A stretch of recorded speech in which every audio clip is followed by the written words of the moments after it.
So it's Prime Minister's questions time again, and this one gets particularly heated. Watch as Kemi Badenoch and Kier Starmer go back and forth like cat and dog in this fiery exchange. Leader of the Opposition, Kemi Badenoch.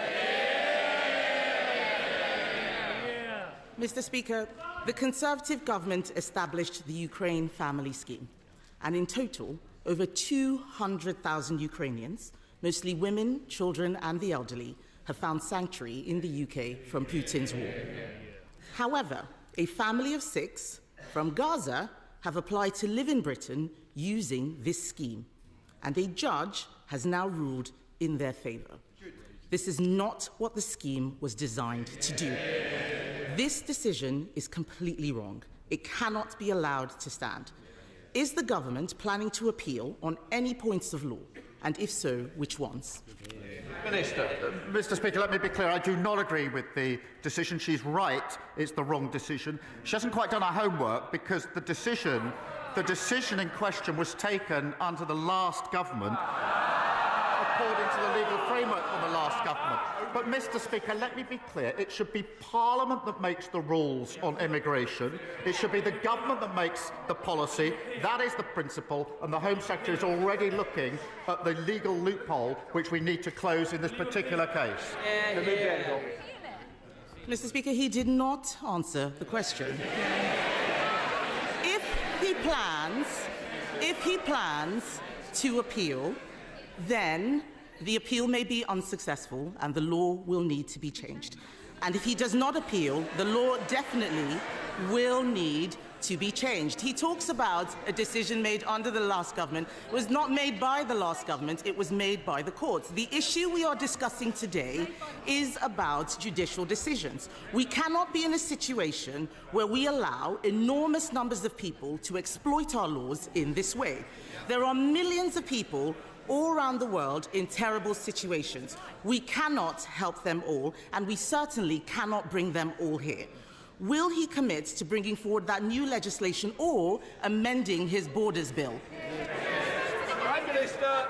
Well, Mr. Speaker, I've already said the Home Secretary has already got her team working on closing this loophole. We don't need to wait for that. We're getting on with that because we're taking control.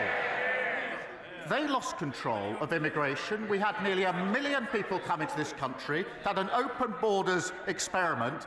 On a Monday of this week, they voted against increased powers to deal with those that are running the vile trade of people smuggling. Same old Tories, open borders, empty promises. Mr. Speaker, if the Prime Minister was on top of his brief, perhaps he'd be able to answer some questions. Given this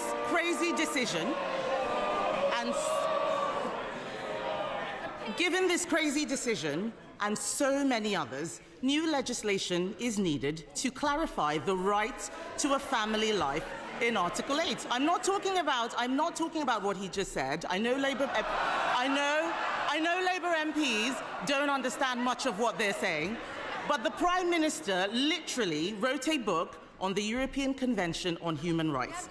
This is a situation where we need to put our national interest before the ECHR.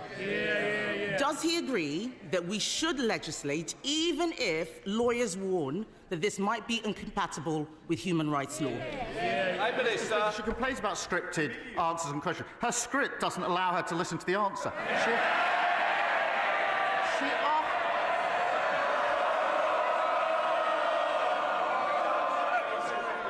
Prime Minister. She asked me if we're going to change the law and close the loophole in question 1. I said yes.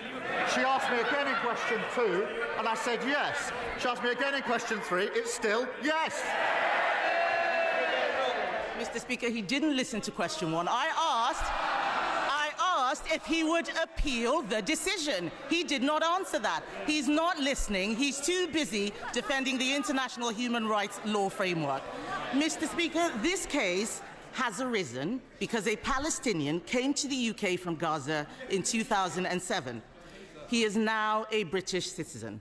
This is precisely why we need to break the conveyor belt from arriving in the UK, to acquiring indefinite leave to remain and then a British passport, and now a right to bring 6 family members here as well. Just last week, the Prime Minister bizarrely claimed that a British passport was not a pull factor for those coming to the UK.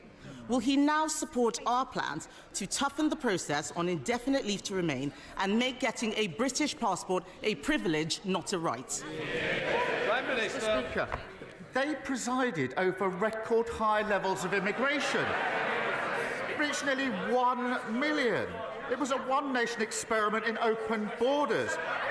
And she was the cheerleader. She was the one campaigning for more people to come and thanking her own side when they supported her campaign. So before she lectures us, I think she needs to reflect on her own record and her own record here.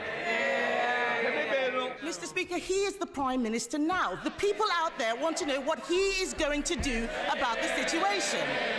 He needs to spend less time whining about the last government and do his job. I thought, Mr. Speaker, that the Prime Minister and I both agreed that Israel had a right to defend herself. Yet the judge in this case noted that the family were facing a humanitarian crisis, and I quote, as a consequence of the Israeli government's indiscriminate attempts to eliminate Hamas, and government lawyers accepted this. Is the Prime Minister allowing lawyers to change the position on Israel? And was this because of advice from the Attorney General? And if not, why on earth did government lawyers accept the argument that Israeli actions were indiscriminate? Prime Minister. They put the complete opposite argument. She talks about on top of her brief. She has no idea what she's talking about. I'll tell her again. We need to change the law. That's why the Home Secretary is already closing the gap. I know the script doesn't allow any adaptation, but this is getting tedious.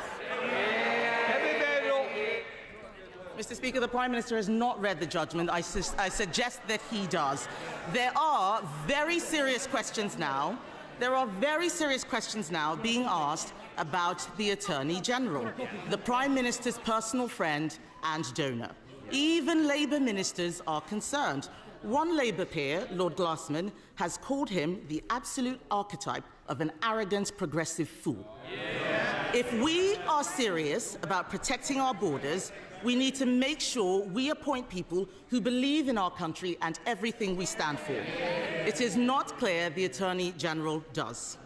The government is now recruiting a new Chief Inspector of Borders who lives in Finland and wants to work from home. This is not serious. Why should the British public put up with this? Prime Minister. The individual in question was appointed in 2019 by the last government to a senior position. He then worked for 5 years from Finland. We've changed that, and he's now going to be working from the United Kingdom full-time. Finland under them. And she talks about the Attorney General. She sat round the cabinet table with an attorney who was later sacked for breaching national security. There's no doubt that slippery Keir's doing what he does best here, dodging questions with flippant, catty remarks. That being said, he did make some valid points about the mass immigration that took place under the Conservatives. As far as I'm concerned, the Tories talking about cutting immigration after 14 years of doing the exact opposite is like flogging a dead horse. It's a waste of time, and nobody in their right mind believes them. Let me know your thoughts in the comments below. Your support means everything. Consider liking and subscribing for more no-nonsense British updates.